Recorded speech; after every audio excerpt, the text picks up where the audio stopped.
முக்கியமாக பொதுத் தேர்வு சம்பந்தமாக எந்த அளவுக்கு நாங்கள் முக்கியத்துவம் கொடுத்து நாங்கள் இதில் ஆலோசனை செய்தோமோ அதே மாதிரி போக்சோ சம்பந்தமாக இப்போ இந்த மாணவர் மனசு பெட்டியின் மூலமாகவும் இன்றைக்கி 14417 நம்பர் மூலமாகவும் அந்த விழிப்புணர்வு ஏற்படுத்தப்பட்டு எனக்கு யாரும் ஒரு பயம் இல்லாமல் அச்ச உணர்வு இல்லாமல் தொடர்ந்து நாங்கள் எங்கெங்கெல்லாம் தவறு நடக்குது துணிஞ்சு நீங்கள் சொல்லிட்டு இருக்கிறாங்க. ஆனால் இருந்தாலும் ஆஃபீஸர்ஸாக நாம் அந்தந்த மாவட்டத்தை சார்ந்திருக்கின்ற ஒரு தலைமை ஆசிரியர்களாக இருந்தாலும் அங்கே இருக்கின்ற பிஓ டிஓ சிஓ லெவலில் ஒரு புகார் வருது அப்படின்னு சொன்னால் நாம் எப்படி ஆக்ட் பண்ணணும், இமீடியட்டாக நம்ம என்ன செய்யணும், அதுக்கான டிசிப்ளினரி குழு நம்ம என்ன ஆக்ஷன் எடுக்க போறோம், துறை ரீதியாக நம்ம என்ன ஆக்ஷன் எடுக்க போறோம்.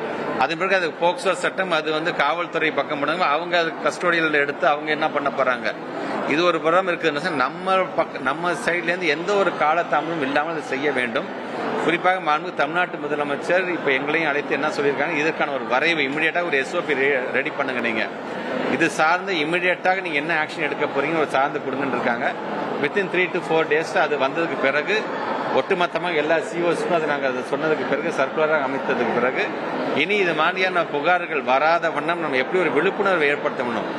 அதாவது நாம் ஒரு தவறு நடக்குது, தவறுக்கான ஆக்ஷன் எடுக்கிறது ஒரு பரம் இருந்தது என்று சொன்னால் அது வராமல் இருப்பதுக்கு எப்படிப்பட்ட விழிப்புணர்வை ஏற்படுத்த வேண்டும் என்று இன்னைக்கு அது ஒரு ப்ரோக்ராம் நாங்கள் பண்ணிட்டு இருக்கோம்.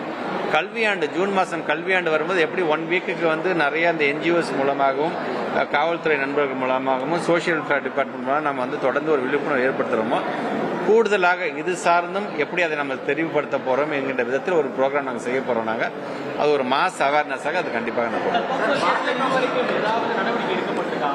நம்ம ஏற்கனவே இதுவரைக்கும் நிலுவையில் நம்முடைய இதில் பார்த்தீங்கன்னா நான் அன்னைக்கு சொன்ன ஒரு 238 கேசஸ் இருக்குது.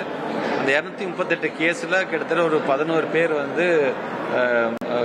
குற்றம் இல்லை என்று நிரூபிக்கப்பட்டு அவர்கள் மீண்டும் பணியில் சேர்க்கப்பட்டிருக்கிறார்கள்.